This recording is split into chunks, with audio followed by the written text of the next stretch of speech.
I've just released another CMake tutorial update. So if you've bought a copy already, you can download your updated version either by logging into your account or use the download link in your original purchase email. What's changed? So the next chapter has been written, which makes the book 80% complete now. I'm getting closer and closer to the finish line.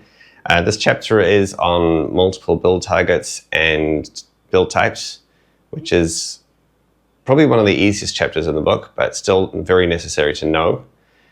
And also some people were having trouble on macOS compiling the Raylib example, and that's because of a quirk of the Clang, however you pronounce it, compiler. I have added a workaround for that, so now everything in the book should work for everybody. At least that's the hope. If it doesn't, send me a message, and if there's any problems, I'll fix it.